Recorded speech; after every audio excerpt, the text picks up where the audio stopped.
Okay दोस्तों हम पढ़ रहे थे पीएलसी। अभी पहला चैप्टर इंट्रोडक्शन ही चल रहा है। पीएलसी में हमने बहुत सारी चीज़ों का स्टडी किया।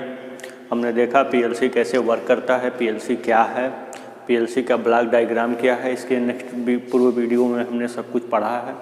अगर जो पहला वीडियो नहीं देखा है वो पहले देख करके तब इसको देखेगा, तभी उसको चीज़ें समझ में आएंगी। ठीक है, तो यहाँ हम जो है जनरल वर्किंग ऑफ पीएलसी का जनरल वर्किंग बताने जा रहे हैं, जिसका है नाम है, जिसको इस क्रम में रखा गया है internal processing, read inputs, execute program, update output. ठीक है, ये इसको समझने से पहले मैं आपको छोटा सा एग्जांपल बता दूं। जैसे मान लीजिए कि अगर आप कोई काम करने जा रहे हैं तो सबसे पहले आप ये तय करते हैं कि आप उस काम को करने के लिए स्वस्थ हैं कि नहीं, तैयार हैं कि नहीं। तो उसी प्रकार पीएलसी जो वर्क करने के लिए उसको कनेक्ट किया जाता है, सबसे पहले पीएलसी इंटरनल प्रोसेसिंग के द्वारा ये तय करता है कि एवरीथिंग इज करेक्ट, कि जो कुछ भी है सब कुछ क्या है, सही है।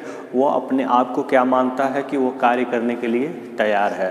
पहले इंटरनल प्रोसेसिंग के द्वारा वह सेल्फ टेस्ट कर लेता है कि वह काम करने के लिए पूरा क्या है, तत्पर है, तैयार है।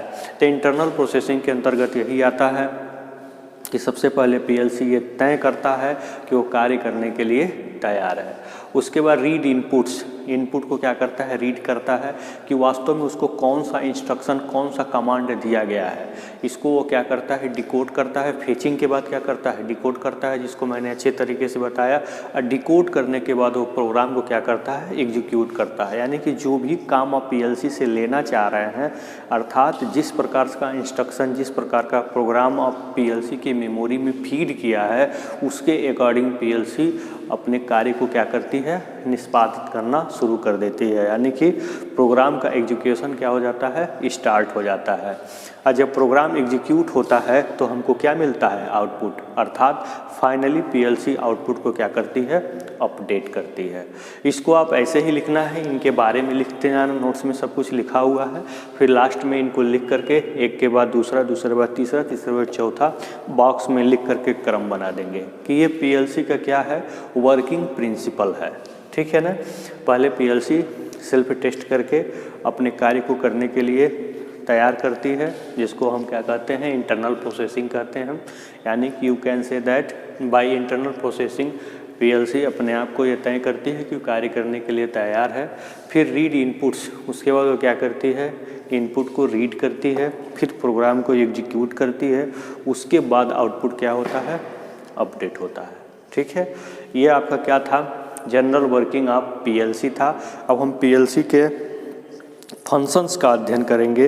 पीएलसी का क्या क्या कार्य है, कहाँ कहाँ कौन कौन सा कार्य पीएलसी करता है, अब उसके बारे में हम देखेंगे।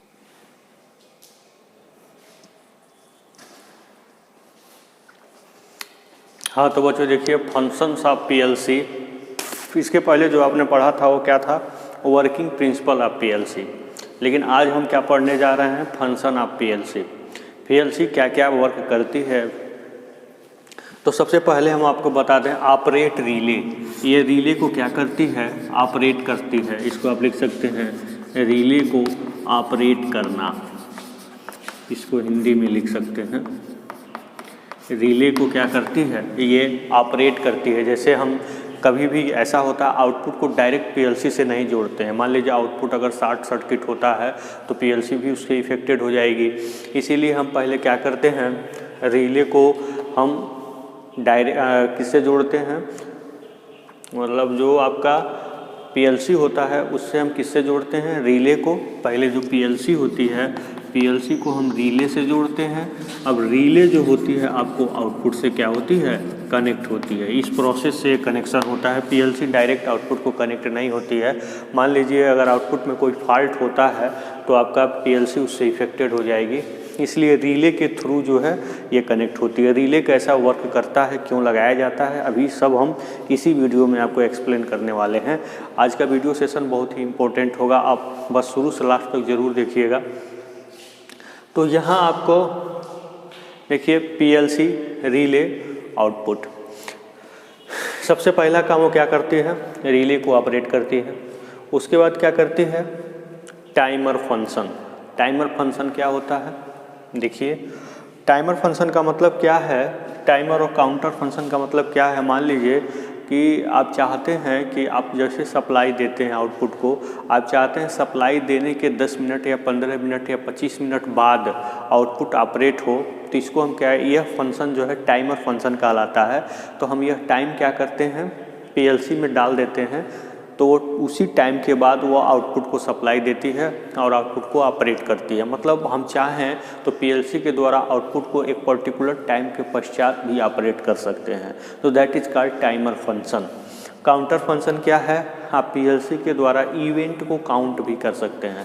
जैसे मान लीजिए कार पार्किंग है, में कार आना है जाना है, तो अगर कार आ रही है उसकी संख्या काउंट करना है तो हम काउंट अप काउंटर के द्वारा हम उसको काउंट करते हैं। कार की जा रही है तो काउंट की जाने वाली संख्या, मतलब कार की जाने वाली संख्या अगर आपको काउंट करनी है कितनी कारें चली भी गई, तो हम डाउन काउंटर द्वारा हम जो है जाने वाली काउंट की संख्या, कार की संख्या हम क्या करते हैं, काउंट करते हैं। मान लीजिए बहुत ज़्यादा बोतलों या पैकेटों का निर्माण हो रहा है, तो वहाँ उनकी संख्या काउंट करने के लिए हम क्या करते हैं, काउंटर फंक्शन इसका ऑपरेट कराते हैं। तो इस प्रकार टाइमर फंक्शन के द्वारा टाइम ऑपरेट होता है और काउंटर फंक्शन के द्वारा पीएलसी किसी भी इवेंट को काउंट करती है। उसके बाद क्या है, लॉजिकल ऑपरेशन। जो भी पीएलसी का प्रोसेस्ड डाटा होता है, उस प्रोसेस्ड डाटा पर इसमें एंड, आर, नार जैसे लॉजिक ऑपरेशन भी पीएलसी के द्वारा किए जा सकते हैं। ये जो लॉजिक ऑपरेशन है इसका मैं वीडियो बनाऊंगा, क्योंकि ये बहुत इम्पोर्टेंट है ऑब्जेक्टिव पॉइंट ऑफ व्यू से भी और ईपीपीटी बोर्ड एग्जाम के भी पॉइंट ऑफ व्यू से भी। तो ये जितनी भी चीज़ें थी वो फंक्शन ऑफ पीएलसी था। सबसे पहले क्या करता है, रिले को ऑपरेट करता है, फिर इसके अंदर टाइमर फंक्शन भी होता है, यानी कि आप चाहें तो आउटपुट को कुछ समय के बाद भी ऑपरेट कर सकते हैं या कुछ समय के बाद भी ऑफ कर सकते हैं। जैसे ऐसा है कि आप स्विच को ऑन करते हैं, पंखा तुरंत चलने लगता है। अगर इसमें टाइमर सेट कर दें तो क्या करेंगे, ऑन तो कर देंगे, लेकिन वो क्या होगा, जितना टाइम आप इसमें सेव किए रहेंगे उतने टाइम के बाद पंखा ऑपरेट होगा। ठीक है, तो इसको हम बोलते हैं ऑन डिले टाइमर, उसका भी यूज करते हैं। मान लीजिए पंखा को बंद करते हैं, तुरंत बंद हो जाता है, लेकिन आप चाहते हैं स्विच को ऑफ कर दें, लेकिन ऑफ करने के 5 या 10 मिनट बाद फैन बंद हो, तो उसके लिए आप क्या करते हैं, आप वहाँ ऑफ डिले टाइमर लगा देते हैं, उसमें टाइम सेट कर देते हैं। तो स्विच जब ऑफ़ करते हैं आप, तो ऑफ़ करने के 5 या 10 मिनट के बाद पंखा ऑटोमेटिक क्या हो जाता है, ऑफ हो जाता है। जैसे मोबाइल में होता है, फ़ोटो खींचने के लिए उसमें टाइमर सेट कर दिया जाता है और उसमें आप टाइम सेट कर देते हैं। मान लीजिए आपको खुद का अपना फ़ोटो खींचना हो, कोई आपको फ़ोटो खींचने वाला नहीं है, तो आप क्या कर देंगे, उसमें मोबाइल में टाइम सेट कर देंगे और फिर ऑन भी कर देंगे, कैमरा को वो ऑन भी कर देंगे और फिर फ्लश दबा भी देंगे। जो फ़ोटो खींचता है दबा तो ज़रूर देंगे, तुरंत नहीं खींचेगा, फिर रख देंगे, यहाँ आएंगे, खड़ा होंगे, अपना जो टाइम सेट किया वो टाइम जैसे पूरा होगा अपने आप आपका फ़ोटो मोबाइल ले लेगा। तो उसी तरह से टाइम सेट किया जाता है पीएलसी में। काउंटर भी काम ऐसे ही होता है। मान लीजिए आपको जो भी मैन्युफैक्चर हो रहा है प्रोडक्ट, उसकी संख्या काउंट करना है, तो हम काउंटर फंक्शन के द्वारा हम उनकी संख्या को क्या करते हैं, काउंट कर लेते हैं। फिर लॉजिकल फंक्शन, जो भी प्रोसेस्ड डाटा है उस पर अगर लॉजिक ऑपरेशन करना है तो वो भी पीएलसी के द्वारा पॉसिबल हो जाता है। ठीक है ना। तो ये सारी बातें थी क्या आपके फंक्शंस ऑफ पीएलसी में। अब हम इसके प्रोग्रामिंग लैंग्वेज को देखेंगे। प्रोग्रामिंग लैंग्वेज को में आज हम केवल एक लैंग्वेज का स्टडी करेंगे, लैडर डायग्राम लैंग्वेज। उसके बाद के लैंग्वेजों को हम बाद में देखेंगे। ठीक है, तो चलिए अब हम शुरू करते हैं क्या, programming language of PLC. Note down it. जैसे देखो दोस्तों, आपको प्रोग्रामिंग लैंग्वेज बताने से पहले, लैडर डायग्राम प्रोग्रामिंग लैंग्वेज बताने से पहले मैं आपको कुछ इम्पोर्टेंट बातें बताना चाह रहा हूँ, जिससे वो बातें हमको समझाने में आसानी हो जाएगी कि रिले कैसे वर्क करता है, रिले का कार्य कैसे होता है। पहले जब आप इसको समझ लेंगे तब आपको लैडर डायग्राम आसानी से समझ में आ जाएगा। ठीक है ना। तो इसको समझाने के लिए मैं एक इलेक्ट्रोमैग्नेटिक कॉन्टैक्टर लिया हूँ। इलेक्ट्रोमैग्नेटिक कॉन्टैक्टर जिस प्रकार से वर्क करता है, ठीक उसी तरह से रिले भी यहाँ वर्क करती है। तो इलेक्ट्रोमैग्नेटिक कॉन्टैक्टर का एग्जाम्पल लेकर मैं रिले के फंक्शन को समझाना चाह रहा हूँ। जैसे मान लीजिए कि हमको एक ऐसा प्रोग्रामिंग करना है कि एक मोटर है, अगर वो नहीं चल रही है तो वो रेड बल्ब से अगर वो नहीं चल रही है तो रेड बल्ब से इंडिकेट हो, अगर वो चल रही है तो किस से इंडिकेट हो, ग्रीन बल्ब से इंडिकेट हो। बात हमारी ध्यान से समझिएगा, अगर वो नहीं चल रही है तो रेड बल्ब से इंडिकेट हो, अगर वो चल रही है तो ग्रीन बल्ब से इंडिकेट हो। हमें इस प्रकार से क्या करना है, प्रोग्रामिंग करना है, ठीक है। तो इसको हम एक लैडर डायग्राम प्रोग्रामिंग लैंग्वेज के माध्यम से हम मेमोरी में डालते हैं। तो हम कैसे उसको करेंगे, पहले रिले का इस तरह का फंक्शन समझ लेते हैं, उसके बाद हम प्रोग्रामिंग करना सिखाएंगे, ठीक है। देखिए ये आपके क्या हैं, ये आपके कैसे कॉन्टैक्ट हैं, ये आपके NO हैं, ये आपका क्या है, यहाँ पे आपका क्या है, ये आपका NC है, ये आपका क्या है, ये आपका क्या है, NO है, ठीक है। ये आपका NO कॉन्टैक्ट है, ये NC कॉन्टैक्ट है, ये आपका क्या है, NO कॉन्टैक्ट है, ठीक है। ये आपका रेड है बल्ब है, ये आपका ग्रीन बल्ब है। इस समय देखिए यह NO खुला हुआ है, सप्लाई मोटर को नहीं मिल रही है, ठीक है। मोटर आपका क्या है, ऑफ है, ठीक है। तो मोटर ऑफ है तो यहाँ ये सप्लाई इसको मिल रही है तो ये बल्ब जल रहा है। ये बात इंडिकेट कर रहा है ये कि मोटर क्या है, आपकी ऑफ है। लेकिन जैसे रिले वर्क कर जाएगी तो इस आर्मेचर को अपने तरफ खींचेगी। जब इसको अपने तरफ खींचेगी तो ये जो पत्ती यहाँ है वो यहाँ सट जाएगी। ये जो पत्ती यहाँ पे सटी हुई थी, ये जो पत्ती ये पीछे आ जाएगा, ठीक है ना। ये उठ के यहाँ से क्या आ जाएगा, पीछे आ जाएगा। और यहाँ ये क्या होगा, अब ध्यान से समझिए कि इसको हम यहाँ बना देते हैं, यहाँ बना देते हैं।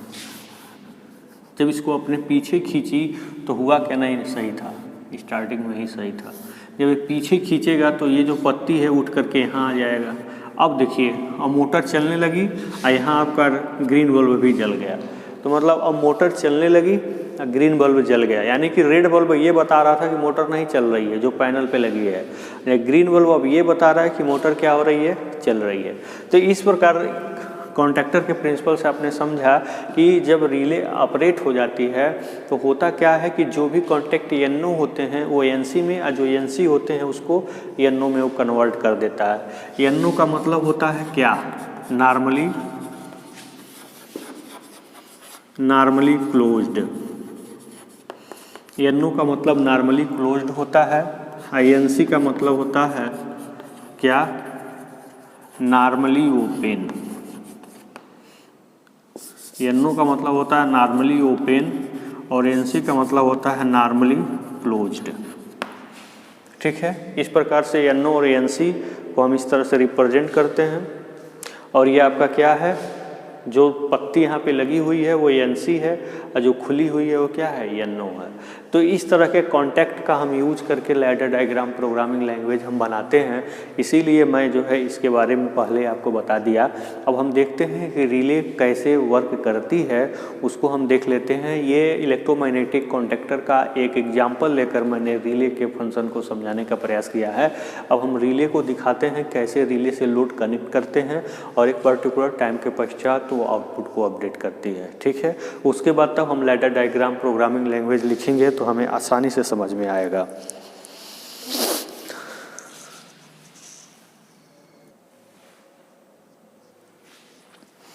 हाँ तो बच्चों, इसके पहले हमने पढ़ा था, क्या पढ़ा था, रिले कैसे वर्क करती है, इसका हमने एक एग्जाम्पल लिया था इलेक्ट्रोमैग्नेटिक कॉन्टैक्टर के थ्रू, ठीक है।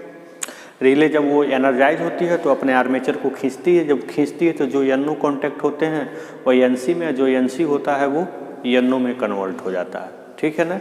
उसका मैंने एक एग्जाम्पल देकर बताया था। मैं एक थोड़ा सा बता देता हूँ, एक बार और बता देता हूँ।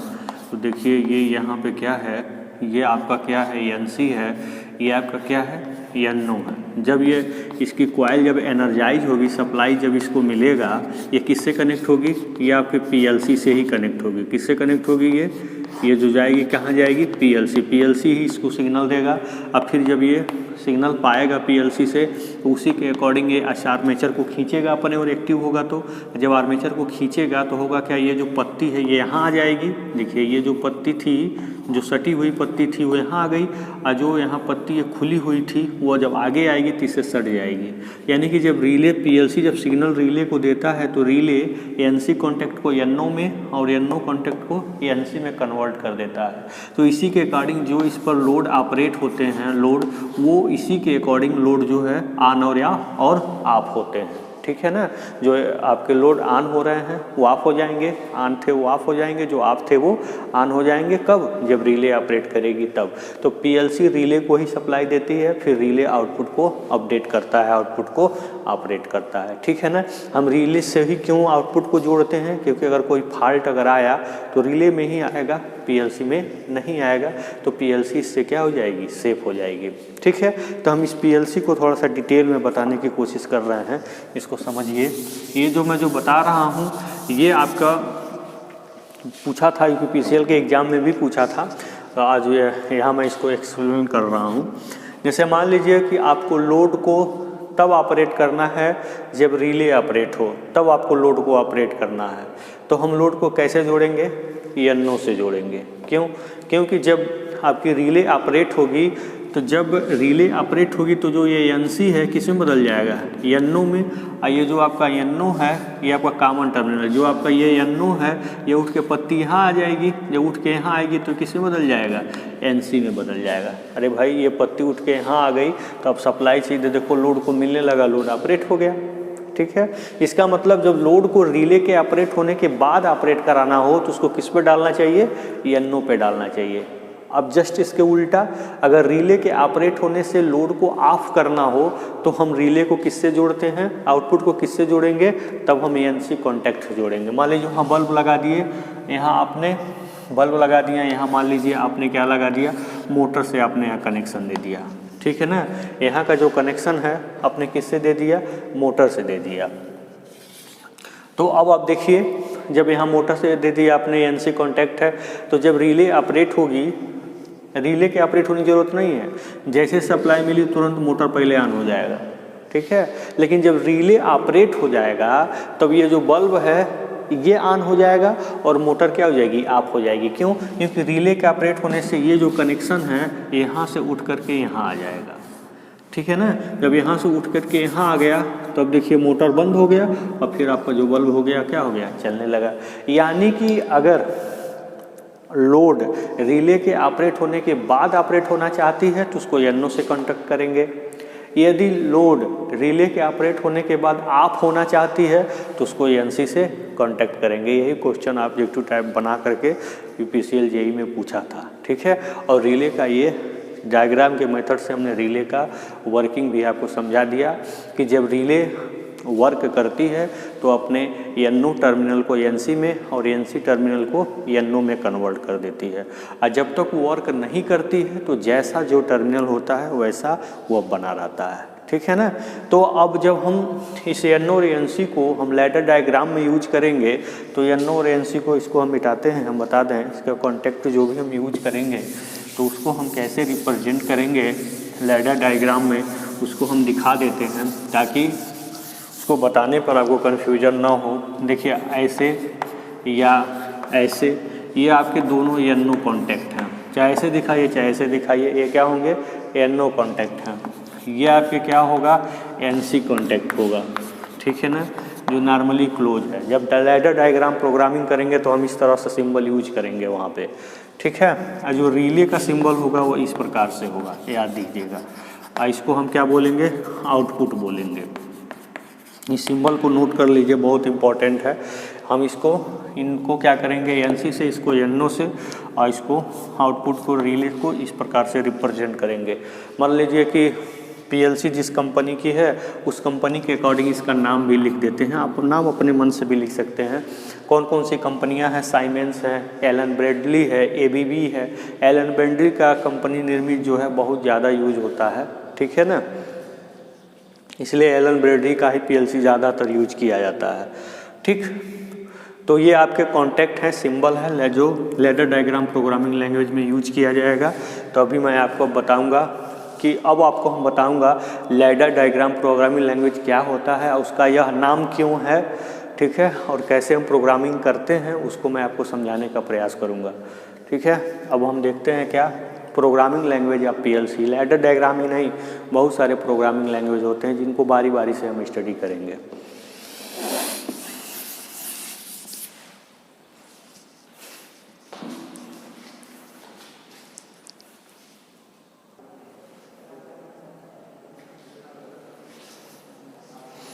देखिए, now we are going to study about the different types of programming language used in PLC.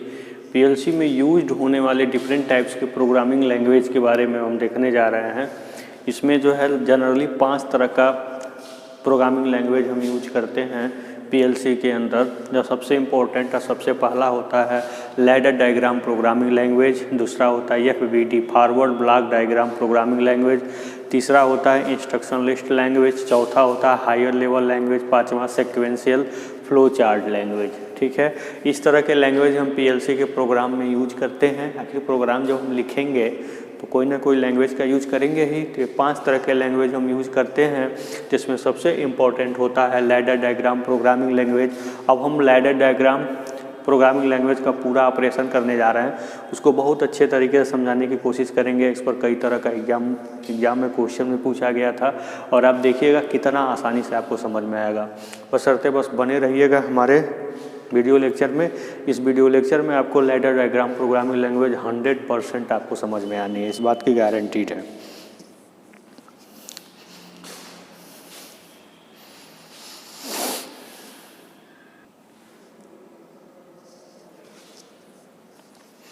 Hello, हाँ, तो देखिए बच्चों, मैं आपको समझाने जा रहा हूँ ladder diagram programming language for latch condition of motor.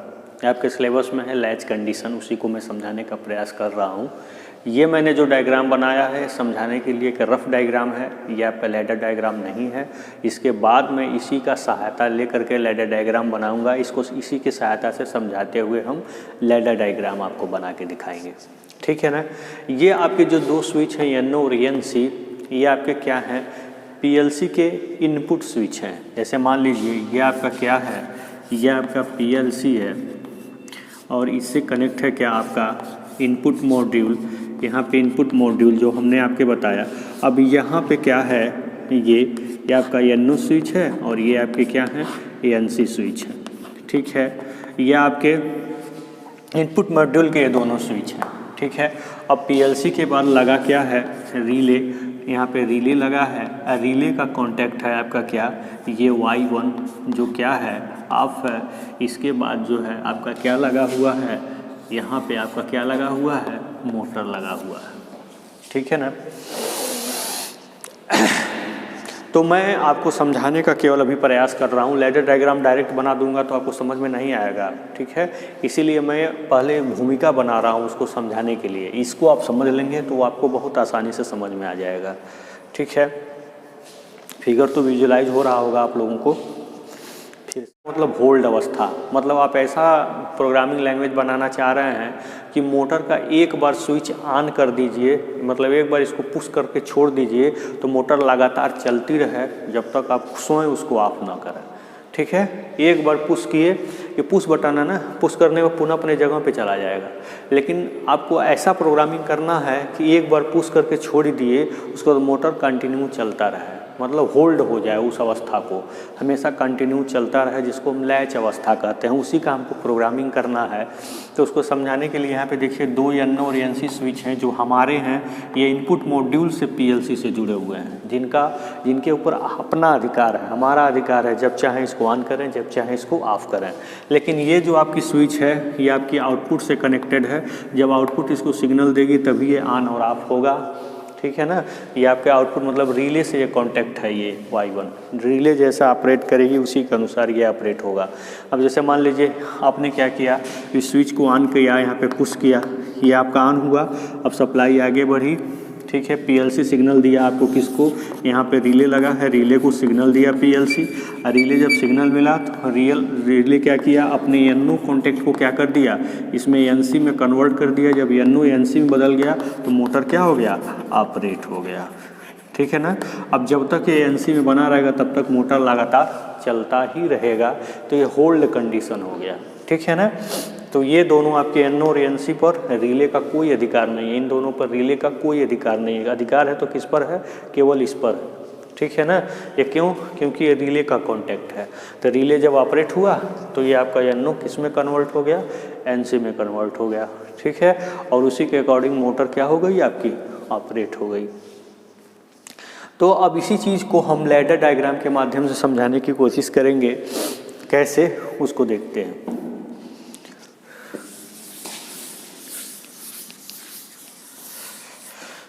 बताने से पहले एक चीज़ आपको हम बता दें, इसको हम कहते हैं क्या, रेल्स। इनको क्या कहते हैं हम, रेल्स। जो आपका वर्टिकल लाइन होती है उसको हम क्या बोलते हैं, पावर रेल बोलते हैं। और जो आपका ये हॉरिजेंटल लाइन होती है इसको हम क्या बोलते हैं, रंग बोलते हैं, ठीक है। ये पावर लाइन्स है और ये क्या है आपका हॉरिजेंटल लाइन, रंग है। अब जब हम प्रोग्रामिंग लैंग्वेज बनाएंगे तब ये सारी बातें लिखेंगे। तो यहाँ पे देखिए ये आपका वर्टिकल लाइन हो गया, ये आपका क्या हो गया, NO कॉन्टैक्ट हो गया, ये आपका क्या हो गया, NC कन्वर्ट कॉन्टैक्ट हो गया, ये आपका क्या हो गया, आउटपुट हो गया। अब फिर आउटपुट का कॉन्टैक्ट यहाँ हमने बना दिया क्या, NO में, ये आपका Y1 हो गया, ठीक है ना। तो ये हो गया आपका होल्ड कंडीशन। क्या हो गया, होल्ड कंडीशन। जब तक आप चाहेंगे तब तक आउटपुट ऑपरेट होगा, आप नहीं चाहेंगे तो आउटपुट ऑफ हो जाएगा। कैसे, ये भी समझाते हैं। तो यहाँ देखिए, जब आपने स्विच को पुश किया, जैसे आपने इसको स्विच को पुश किया, सप्लाई आउटपुट को मिली, आउटपुट अपने कॉन्टैक्ट को क्या कर दिया, यहाँ पे ऑन कर दिया। अब सप्लाई डायरेक्ट देखिए ऐसे लोड को मिलती रही और लोड आपका डायरेक्ट क्या होने लगा, ऑपरेट होता गया।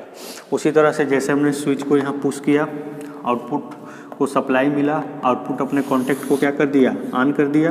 तो आउटपुट अपने जब कॉन्टैक्ट को ऑन कर दिया तब सप्लाई ऐसे नहीं जाए, क्योंकि पुश बटन है तो अपनी जगह पे चला जाएगा। अब सप्लाई ऐसे होते हुए कंटिन्यू जो है लोड को मिलती रहेगी और लोड आपका ऑपरेट होता रहेगा। लेकिन जब आपको बंद करना है तो क्या करेंगे, जब आपको बंद करना रहेगा तो आप करेंगे क्या, यहाँ जो ये जो स्विच लगी है इसको हम क्या करेंगे, इस स्विच को हम क्या कर देंगे, ऑफ कर देंगे। जैसे ही स्विच को हम ऑफ किए, इस रिले को सिग्नल मिलना बंद हो गया, तो रिले अपने जो कॉन्टैक्ट जिसको ऑन की थी इसको पुनः क्या कर देगी, ऑफ कर देगी, ठीक है। और जब ये कॉन्टैक्ट रिले अपने कॉन्टैक्ट को जब ऑफ कर देगी तो यहाँ सप्लाई जा ही नहीं रही है, तो ऊपर उठ गया था पहले ही। अब यहाँ से भी सप्लाई जाना बंद हो जाएगी और मोटर क्या होगा, ऑफ हो जाएगा। इसी बात को यहाँ लैडर डायग्राम में दिखाया गया है।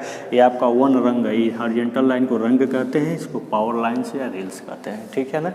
तो आपको अच्छी तरीके से समझ में आ गया होगा कि ये दोनों NO और NC तो मैंने दिखाया था PLC के बाहर के टर्मिनल्स हैं। इसको हम करते हैं ऑन करने के लिए, इसका हम यूज करते हैं किस काम के लिए, ऑफ करने के लिए।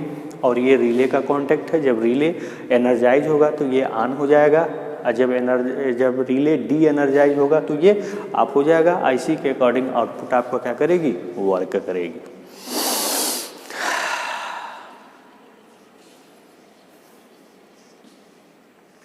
ठीक है, तो आपको हमको पूरा विश्वास है कि आपको यह लैडर डायग्राम आसानी से समझ में आ गया होगा। और कुछ भी नहीं है, बहुत ही आसान है। अगर आप इसको समझ लिए तो बहुत ईजी है, और नहीं समझे तो बहुत कठिन है। एक इससे थोड़ा सा हायर लेवल का लैडर डायग्राम प्रोग्रामिंग लैंग्वेज आपको बताना जा रहा है। जब आप प्रोग्रामिंग करेंगे तो इसी तरह का लैंग्वेज यूज करेंगे, ठीक है। अब हमको बता रहे हैं, फिर